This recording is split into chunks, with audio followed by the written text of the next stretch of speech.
November 14th, 1985, 11:47 p.m.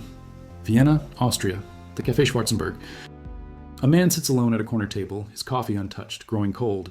His name is Viktor Petrov, and in exactly 13 minutes, he will hand over $2 million in unmarked bills to a man he has never met. In exchange, he will receive something the Soviet Union has desperately sought for over a decade: the complete technical specifications of America's most advanced nuclear attack submarine, the Los Angeles class. What Victor doesn't know, what he cannot possibly know, is that every single page of those blueprints is a lie. And the man he's about to meet, he works for the Central Intelligence Agency. This is the story of the most audacious intelligence operation of the Cold War. A story of deception so complete, so meticulously crafted, that it would take the Soviet Navy 6 years and 4 prototype submarines to realize they had been played. By then, the damage was done. Careers were destroyed. Engineers were executed. And the technological gap between American and Soviet submarines had grown into an unbridgeable chasm. But before we understand how it all unraveled, we need to go back to the moment when this operation was just an idea, scribbled on a napkin in a Washington, D.C. bar by a CIA analyst who had just been told the most terrifying secret of his career. If you're fascinated by the hidden wars fought in the shadows, the battles where a single document can be more powerful than 1,000 missiles, make sure to hit that like button and subscribe to the channel. What you're about to hear will change how you think about espionage forever. The year was 1978, and the Cold War had entered its most dangerous phase. In a secure conference room, 3 floors beneath the CIA headquarters in Langley, Virginia, a group of naval intelligence analysts gathered around a conference table covered with satellite photographs. The images showed something that made their blood run cold: the hull of a new Soviet submarine, unlike anything they had ever seen before. "Gentlemen," said Admiral Raymond Foster, his voice tight with barely contained alarm, "we have a problem." The photographs showed the Akula-class submarine, the Soviet Union's answer to America's technological dominance beneath the waves. But what alarmed the analysts wasn't what they could see, it was what they couldn't hear. For decades, American submarines had enjoyed one critical advantage over their Soviet counterparts: silence. The Los Angeles-class attack submarines, first commissioned in 1976, were engineering marvels. They could operate at depths and speeds that Soviet submarines couldn't match, and more importantly, they could do so without making a sound. Soviet submarines, by contrast, were notoriously loud. American sonar operators joked that they could hear a Soviet sub coming from 100 miles away, rattling like a shopping cart full of loose change. But the Akula changed everything. "These new boats are quiet," Admiral Foster continued, tapping the photograph. "Too quiet. Our tracking stations in the North Atlantic lost contact with one of them for 18 hours last month. 18 hours. Do you understand what that means?" Everyone in the room understood. A submarine that couldn't be tracked was a submarine that couldn't be stopped. And a submarine that couldn't be stopped could launch nuclear missiles from right off the American coastline, giving the president less than 10 minutes to respond before Washington was reduced to radioactive glass. The question on everyone's mind was obvious. How had the Soviets closed the gap so quickly? The answer came 3 weeks later, and it came from the most unlikely source imaginable. His name was John Walker, and he was a United States Navy communications specialist. He was also a Soviet spy. But what the Soviets didn't know, what no one knew except for a handful of people at the highest levels of the CIA, was that John Walker had been turned. He was now a double agent, feeding carefully curated disinformation to his KGB handlers, while secretly reporting everything back to Langley. And John Walker had just delivered a bombshell. "They want everything," Walker said during a debriefing session, his voice hoarse from chain smoking. "The Los Angeles class, the propulsion system, the sonar arrays, the hull composition, everything. Moscow is willing to pay any price." The CIA officer across the table leaned forward. His name was Robert Hansen, no relation to the infamous mole, and he had spent 15 years running counterintelligence operations against the Soviet Union. He had seen defectors, double agents, and every kind of deception the KGB could devise. But Walker's information gave him an idea that no one had ever attempted before. "How much?" Hansen asked slowly. "Are they willing to pay?" Walker blinked. "I told you, any price." "I heard you. I'm asking for a specific number." $2 million, maybe more. They're desperate, Bob. The Akula program is behind schedule, and someone's head is going to roll if they don't catch up to the Americans soon. Hansen leaned back in his chair, a smile spreading across his face. It was the smile of a man who had just figured out how to win a game everyone thought was unwinnable. "Then let's give them what they want," he said. What Hansen proposed was unprecedented in the history of American intelligence. He wanted to sell the Soviets the blueprints they so desperately sought, but not the real blueprints. Instead, he would create an entirely fictitious set of technical specifications, documents so convincing that even Soviet engineers would believe they were genuine. These fake blueprints would contain subtle errors, design flaws so deeply embedded that they would be almost impossible to detect until the Soviets had already built their submarines. The idea was elegant in its simplicity, but terrifying in its ambition. No one had ever attempted something on this scale. Previous disinformation operations had involved planting false stories in newspapers or feeding misleading intelligence to known double agents. But this was different. This was creating an entire alternate reality, a technological universe that existed only on paper, but would soon become steel and wire and nuclear fire. Hansen spent 3 sleepless nights writing his proposal. When he submitted it to his superiors, he half expected to be laughed out of the building. Instead, he found himself summoned to a meeting that would change his life forever. The conference room was on the 7th floor of CIA headquarters, in a section that didn't appear on any official floor plans. The men waiting for him there represented the highest levels of American intelligence and American government.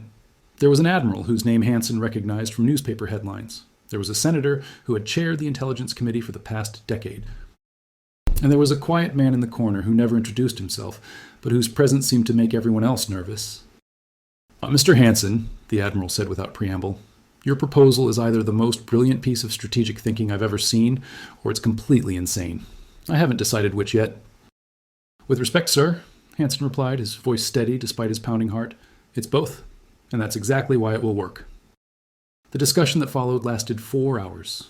Every objection was raised, every risk analyzed, every potential failure mode dissected. What if the Soviets detected the deception? What if American technology fell into enemy hands during the operation? What if an innocent person was killed as a result of the flawed blueprints?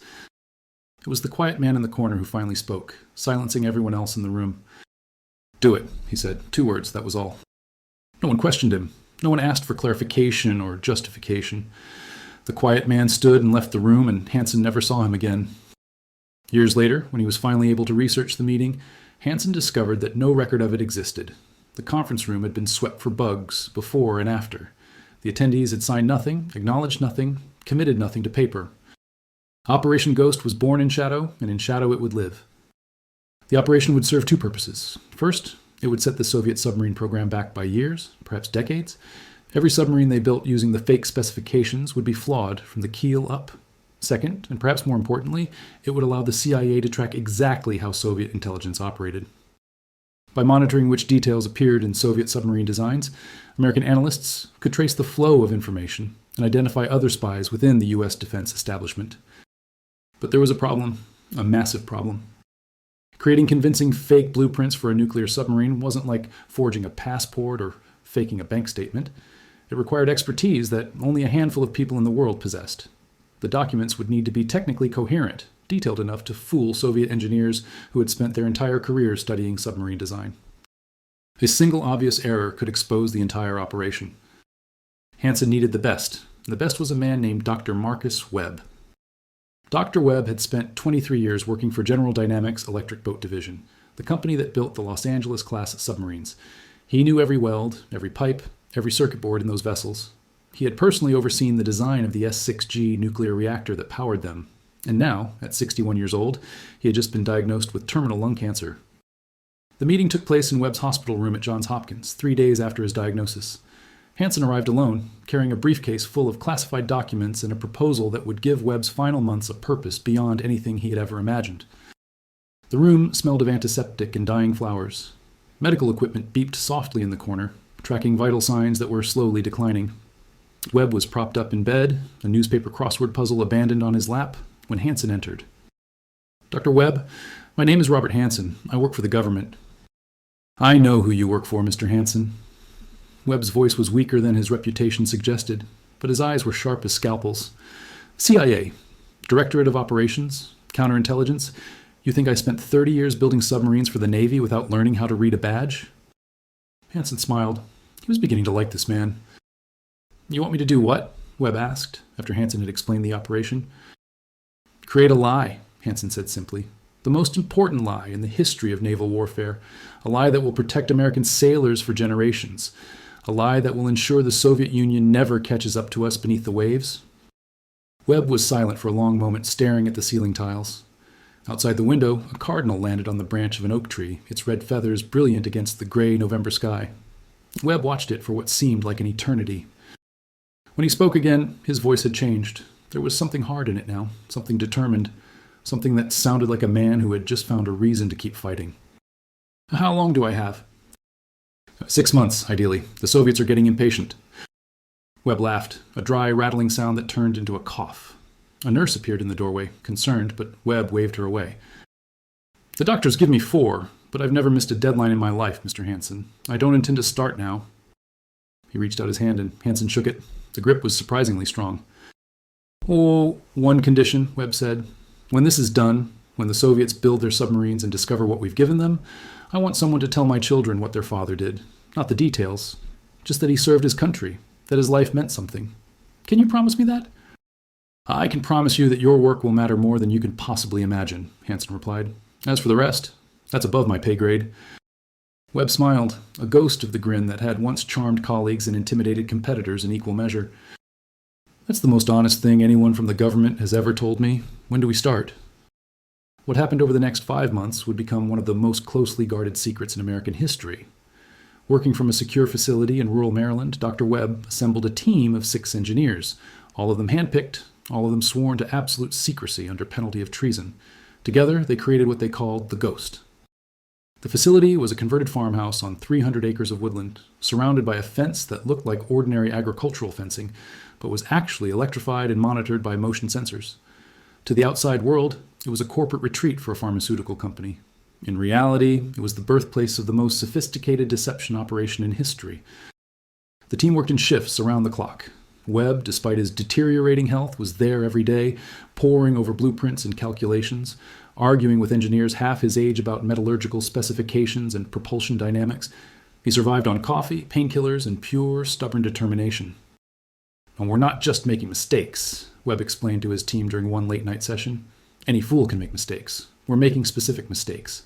Mistakes that will pass initial inspection. Mistakes that will only reveal themselves when it's too late to fix them.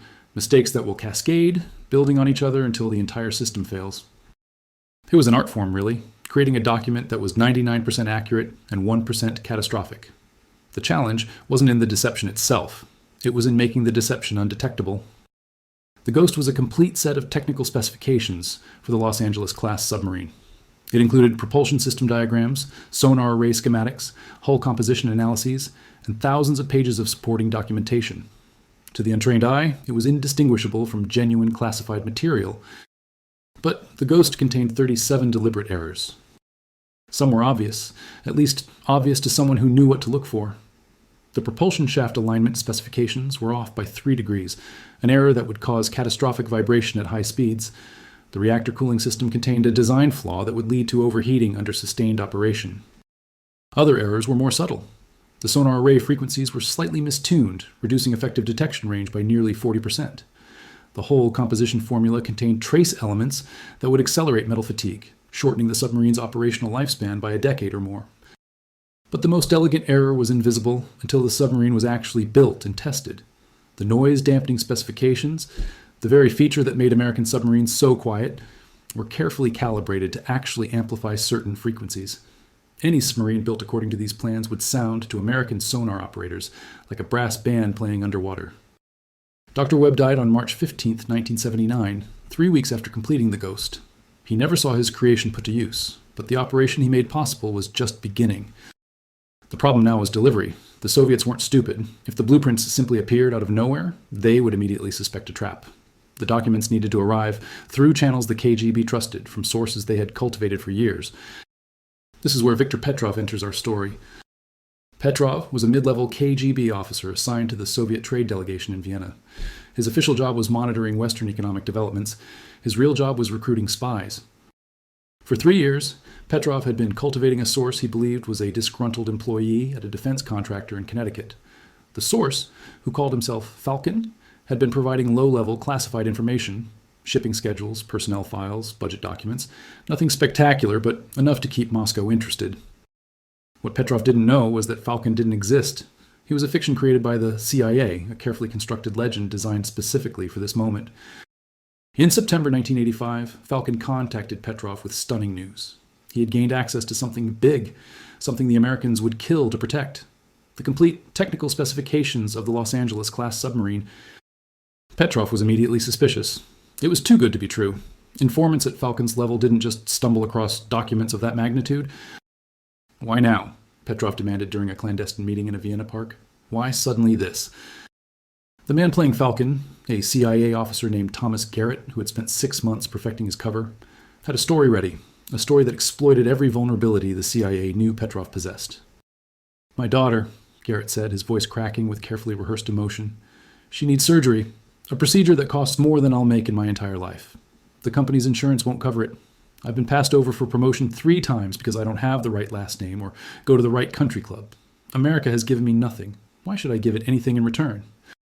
It was a performance worthy of an Academy Award, and Petrov bought it completely. But Moscow Center was harder to convince. For 2 months, KGB analysts scrutinized every document Falcon provided, looking for evidence of deception. They compared the blueprints against everything they knew about American submarine design. They consulted with their own naval engineers, experts who had spent decades trying to replicate American technology. The verdict came back in October. The documents appeared to be genuine. What the KGB analysts didn't know, what they couldn't know, was that the Ghost had been designed specifically to pass this kind of scrutiny. Dr. Webb and his team had anticipated every test the Soviets might perform. They had studied KGB tradecraft, consulted with defectors, even analyzed previous Soviet intelligence successes to understand how Moscow evaluated stolen technology. The Ghost wasn't just a forgery, it was a masterpiece of psychological manipulation designed to exploit the very processes the KGB used to detect forgeries. On November 14th, 1985, Viktor Petrov walked into the Café Schwarzenberg carrying a briefcase containing $2 million in cash. He took a seat at a corner table and ordered a coffee he would never drink. The cafe was busy that night, filled with the usual mixture of tourists, business people, and university students. A string quartet played Strauss in the corner, the music a soft counterpoint to the clink of coffee cups and the murmur of conversation. No one noticed the nervous man in the corner, sweating despite the cool November air. Petrov had been in the field for 15 years. He had recruited agents in 3 continents, survived 2 assassination attempts, and once talked his way out of a West German police station, using nothing but a fake passport and a winning smile. But tonight, his hands were shaking. $2 million was more money than he would earn in several lifetimes. If this went wrong, if Falcon was a plant, if the documents were fake, his career would be over. And in the Soviet intelligence services, the end of a career often meant the end of everything else as well. He checked his watch. 11:52, 8 minutes until the rendezvous. At exactly midnight, a man approached his table. He was tall, gray-haired, wearing an expensive overcoat that marked him as a Western businessman. In his hand was a leather satchel. His eyes swept the room once, professionally, before settling on Petrov. Mr. Petrov, the man said, his voice pitched low enough to disappear beneath the music.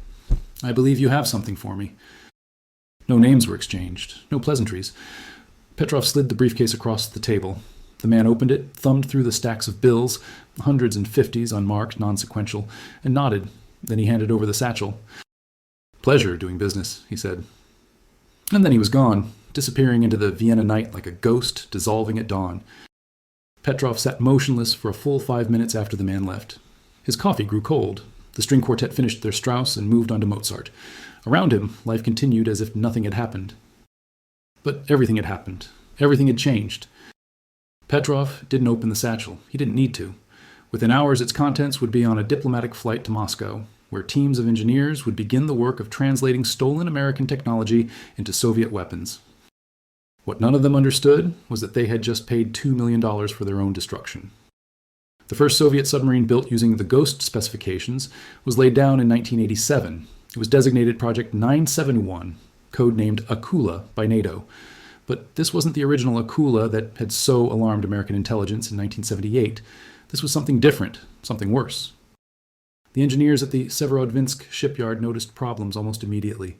The propulsion system vibrated at unexpected frequencies. The reactor ran hotter than specifications indicated. The sonar arrays produced inconsistent readings. But these concerns were dismissed. The blueprints came from the Americans themselves, after all. Any discrepancies must be due to Soviet manufacturing limitations, not errors in the design. This was exactly what the CIA had counted on. In Soviet Russia, questioning the work of intelligence services was career suicide, sometimes literally. Engineers who raised concerns were told to work harder, to meet the specifications exactly as written. Those who persisted were transferred to less sensitive projects or, in some cases, simply disappeared. The first Akula II, as the modified design came to be known, was launched in 1988. During sea trials in the Barents Sea, American sonar operators detected it from 400 miles away. 400 miles. The original Akula could be tracked at perhaps 50. The new design, built according to CIA specifications, was nearly 10 times louder. In the sonar room of the USS Pittsburgh, a Los Angeles-class submarine on patrol in the North Atlantic, a young petty officer named Sarah Chen was the first to hear it. "Sir," she said, pulling off her headphones in confusion, "you need to hear this." The officer on duty, Lieutenant Commander James Morrison, listened for 30 seconds before a slow smile spread across his face. "Well, I'll be damned," he said. "They actually built it." Morrison didn't know the details of Operation Ghost. That information was compartmentalized at levels far above his pay grade. But he had been briefed on what to listen for: the specific frequency signatures, the unique acoustic profile, the telltale signs that somewhere a Soviet submarine was operating according to plans that had been written in a Maryland farmhouse by a dying engineer who loved his country. "I'll log it," Morrison said, "and mark the contact as Hostile November.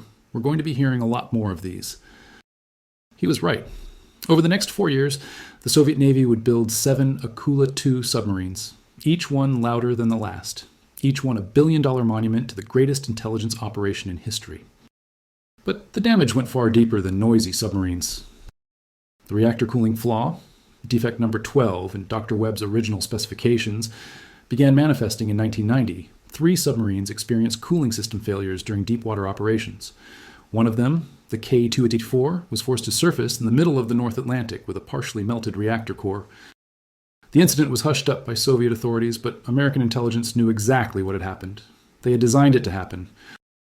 The hull fatigue issue, defect number 23, was more insidious. It didn't show up in initial testing. It took years of stress cycles, thousands of dives, before the microscopic cracks began to appear. By 1992, metallurgists at the Severodvinsk shipyard were discovering structural failures that shouldn't have been possible in submarines less than 5 years old. But perhaps the most devastating consequence of the Ghost was what it did to Soviet confidence. For years, Moscow had believed it was catching up to America. The stolen blueprints were supposed to close the technology gap, to give the Soviet Navy parity with its capitalist adversary. Instead, every submarine built according to those plans had made the gap wider. The psychological impact was crushing. Soviet naval commanders no longer trusted their own vessels. They operated more cautiously, staying closer to home waters, avoiding the aggressive patrols that had characterized Soviet submarine doctrine for decades. And in the upper echelons of the KGB, a witch hunt was beginning. Someone had sold them garbage. Someone had taken $2 million and delivered worthless paper, and that someone was going to pay. The investigation was led by a KGB colonel named Alexei Fedorov, a man with a reputation for extracting confessions from the guilty and the innocent alike. His methods were not subtle, they were not humane, but they were effective. Fedorov started with Viktor Petrov. The interrogation lasted 17 days. Petrov maintained his innocence throughout, insisting that he had followed every protocol, verified every detail. His source had been genuine. The documents had passed every test. None of it mattered. On January 3rd, 1992, Viktor Petrov was executed by firing squad in the courtyard of Lefortovo prison. He was 47 years old. But Petrov was just the beginning. Fedorov's investigation expanded to include everyone who had touched the Ghost. Engineers who had worked on the Akula II were arrested. Quality control inspectors were interrogated. Intelligence analysts who had verified the documents were pulled from their homes in the middle of the night. In total, over 300 people were investigated in connection with what Fedorov called the worst intelligence failure in Soviet history. 14 were executed. Dozens more were imprisoned or exiled to labor camps. And still, the true source of the failure remained hidden. Because the most dangerous secret isn't the one you're trying to protect. It's the one you don't know you should be looking for. The CIA had covered its tracks perfectly. There was no paper trail leading back to Langley, no witnesses who could connect the Ghost to American intelligence. The operation had been so tightly compartmented that even most CIA employees had no idea it existed. But secrets have a way of surfacing. And in the chaos of the Soviet Union's collapse, one secret slipped through the cracks. His name was Oleg Kalugin, and in 1990, he was the highest-ranking KGB officer ever to defect to the West. Kalugin had spent 30 years in Soviet intelligence, rising to become head of counterintelligence before falling out of favor with the Politburo. When the Soviet Union began to crumble, he saw the writing on the wall and negotiated his way to America. Kalugin brought with him a treasure trove of intelligence, including something that would finally close the book on Operation Ghost. During a debriefing session in 1991, Kalugin mentioned offhandedly that the KGB had been investigating a possible American deception operation involving submarine technology. The investigation had been inconclusive, but there were suspicions that documents obtained in the mid-1980s might not be what they appeared to be. For the CIA officers present, it was a moment of vindication and terror. Vindication because it confirmed that Operation Ghost had succeeded beyond their wildest expectations. Terror because if Kalugin knew, others might know too. The decision was made to classify everything connected to the operation at the highest possible level. Documents were sealed. Participants were reminded of their lifetime secrecy obligations. The very existence of Operation Ghost was erased from official records. For over 30 years, the story remained buried. And then in 2019, something unexpected happened. A Freedom of Information Act request filed by a naval historian accidentally unlocked a cache of documents that should have been destroyed decades ago. Among them was a single memorandum, dated March 1979, congratulating Dr. M.W. on the successful completion of Project Counterfeit. The memo was cryptic, but it was enough. Researchers began connecting dots. Historians cross-referenced dates and names. Former intelligence officers, their secrecy oaths no longer quite so binding in retirement, began to talk. The full story of Operation Ghost emerged piece by piece, like a photograph developing in a darkroom. And when it was complete, it revealed something that should make every person who cares about the future stop and think. Because Operation Ghost wasn't just about submarines. It wasn't just about the Cold War. It was about the power of information itself. In an age where wars can be won or lost in cyberspace, where a single piece of malware can cripple a nation's infrastructure, Operation Ghost stands as a template for what's possible. A demonstration that sometimes the most powerful weapon isn't a missile or a bomb. Sometimes it's a piece of paper with the wrong numbers on it. The Ghost cost the Soviet Union an estimated $18 billion in wasted research, failed prototypes, and defective submarines. It set their naval program back by nearly a decade. It may have contributed to the collapse of the Soviet state itself by diverting resources away from an economy that was already on the brink of failure. And it did all this without firing a single shot. Dr. Marcus Webb never lived to see any of it. He died in his bed, surrounded by his family, believing that his work would simply be filed away in some classified archive. He never knew that his blueprints would be passed hand to hand through the shadows of Vienna. He never knew about the submarines that would be built according to his carefully flawed specifications. He never knew about the men who would be executed for his lies. But perhaps that's fitting, because the true architects of history rarely see the monuments they build. They work in darkness and silence in the spaces between what is known and what is never spoken. Robert Hansen, the CIA officer who conceived Operation Ghost, retired in 1995. He lives quietly now in a small town in Virginia, tending a garden and refusing all interview requests. When asked about his career, he smiles and says he was just a paper pusher. Thomas Garrett, the man who played Falcon, left the agency in 1988. He teaches high school history now, in a suburb of Denver. His students have no idea that their teacher once handed a briefcase full of lies to a Soviet intelligence officer in a Vienna cafe. And Viktor Petrov? His name appears nowhere in Russian records.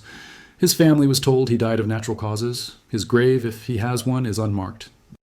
But in a secure archive, somewhere in the basement of CIA headquarters, there is a file. And in that file, there is a photograph. It shows Petrov at the Café Schwarzenberg, his coffee untouched, his face pale with anticipation as he waits for a man who will change his life and end it. Next to the photograph is a sticky note, yellow with age. On it, in faded blue ink, someone has written 4 words. 2 million well spent. That was the official verdict on Operation Ghost. A cost-benefit analysis reduced to a sticky note. Billions of Soviet dollars wasted, hundreds of lives destroyed, an entire naval program derailed. But was it worth it? This is the question that haunts the shadows of intelligence work. The question that keeps former spies awake at night, staring at ceilings, wondering about the faces they never saw, the engineers who were executed because they couldn't make flawed designs work, the sailors who served on submarines they didn't know were doomed from the beginning, the families left behind, never knowing why their fathers and husbands simply disappeared. Operation Ghost protected American sailors. Of that, there can be no doubt. Every Soviet submarine that was louder than it should have been was a submarine that American forces could track and neutralize. Every reactor that overheated was a reactor that didn't power a weapon pointed at American cities. But the cost was paid in Russian blood, in Russian lives, in Russian futures that never happened. Some would say that's simply the nature of the Cold War, a conflict without front lines, where the casualties were counted differently but were no less real. A war where information was ammunition and deception was a weapon of mass destruction.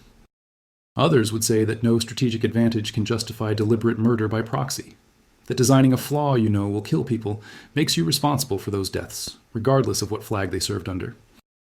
The truth, as always, lies somewhere in the middle, in the gray space where nations do terrible things in the name of survival, where good men make choices that haunt them forever, where history is written not by the victors but by whoever controls the narrative. And the narrative of Operation Ghost remained controlled for a very long time. Even now, with documents declassified and participants speaking on the record, there are gaps, there are questions without answers. There are threads that disappear into classified archives that may never be opened. What other operations were inspired by Ghost? What other technologies have been compromised by similar programs? In an age of autonomous weapons and artificial intelligence, what new battlefields are being seeded with carefully crafted lies? These are not comfortable questions, but they are necessary ones.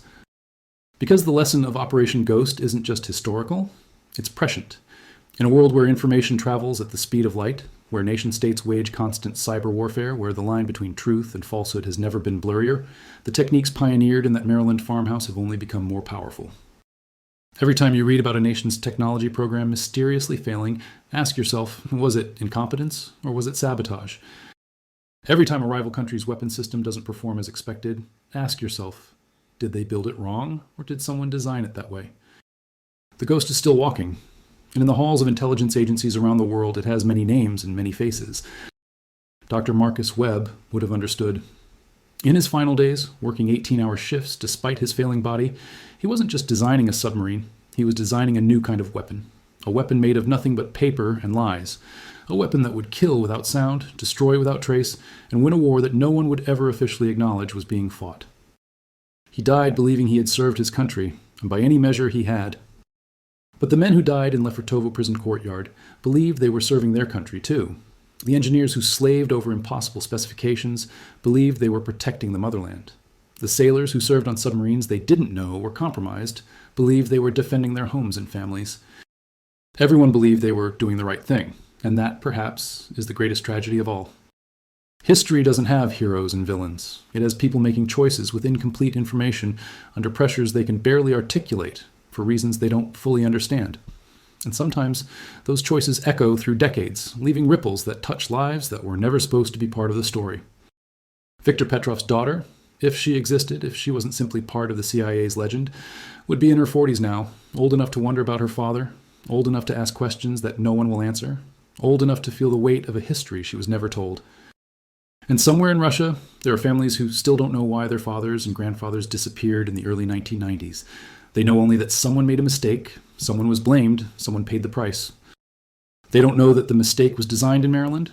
They don't know that the price was calculated in Washington. They don't know that their grief was weighed against American interests and found acceptable. That's the final secret of Operation Ghost, the one that will never be written in any declassified document, the one that the participants carry to their graves. It's not whether it worked. Of course it worked. It worked beyond anyone's wildest dreams. The secret is whether it was worth it. And that's a question that only history can answer. History and the countless souls who were touched by those lies without ever knowing they existed. The cafe is still there, you know, the Café Schwarzenberg. It's a tourist attraction now, famous for its Viennese pastries and old-world charm. Visitors sit at marble tables and drink coffee from porcelain cups, never knowing that 40 years ago, at a corner table just like theirs, the fate of nations was decided with a handshake and a briefcase. The ghost of Viktor Petrov doesn't haunt the place. Ghosts require acknowledgement, and Petrov has been erased too thoroughly for that. But sometimes, late at night, when the cafe is empty and the streetlights cast long shadows through the windows, it's possible to imagine him there. A man waiting for a destiny he didn't choose, clutching a briefcase full of money he would never spend, believing he was serving something larger than himself. He was right about that, at least. He was serving something larger. He just never knew what it was. And maybe that's the most honest epitaph anyone in the intelligence world can hope for. We serve something larger than ourselves. We do things we can't talk about, for reasons we don't fully understand, with consequences we'll never see. We believe we're protecting the innocent. We believe we're making the world safer. We believe, because we have to believe, that the terrible things we do are justified by the greater terrible things we prevent. Sometimes we're right, sometimes we're wrong, and sometimes we'll never know which. But that's the job. That's always been the job. Since the first spy crawled across the first border with the first secret, that's been the job. To live in shadows, to deal in lies, to carry secrets that would crush ordinary people, and to hope, to pray, if you're the praying type, that when the final accounting is done, the scales balance in your favor. Operation Ghost is over now. The Cold War is history. The Soviet Union is a memory. Its submarines rusting in Arctic harbors, its secrets spilling out of archives that no one guards anymore. But the lessons remain. Trust nothing, verify everything, and never ever assume that the document in your hands is what it appears to be. Because somewhere, in a secure facility you'll never see, someone is designing the next ghost, the next lie, the next deception that will reshape the world. They're doing it right now as you listen to these words. They're writing specifications that will never work, designing systems that will always fail, crafting truths that are entirely made of lies. And they believe, with all their hearts, that they're doing the right thing. May history be kinder to them than it was to Viktor Petrov. May their ghosts rest easier than his. And may we all remember, when we read about mysterious failures and inexplicable setbacks, that nothing in this world is quite what it seems. The $2 million that changed hands in Vienna 40 years ago was a bargain. The secrets it bought were worthless. And the truth, the real truth, is something we're still learning to understand. Operation Ghost, the lie that killed an empire. And the empire never even knew it was dying. Some secrets are kept by walls and guards and classification stamps. Others are kept by silence, by shame, by the simple passage of time. But the most dangerous secrets are the ones that hide in plain sight, the ones that look like truth but taste like deception, the ones that change the world while everyone is looking the other way. Viktor Petrov thought he was buying America's greatest secret. He was. He just didn't know it was a lie. And that's the final lesson of Operation Ghost, the final truth buried beneath all the deception. The most powerful secrets aren't the ones you steal. They're the ones you're given. The documents that find their way into your hands. The intelligence that seems too good to be true. The breakthrough that solves the problem you've been struggling with for years. Because in the world of espionage, nothing is free. Everything has a price. And sometimes the price is your entire nation's future. Viktor Petrov paid $2 million for that lesson. The Soviet Union paid a lot more. And somewhere, right now, someone else is about to make the same mistake. The game never ends, the ghosts never rest, and the lies just keep multiplying. Welcome to the Shadow War. You've been fighting in it your whole life. You just never knew.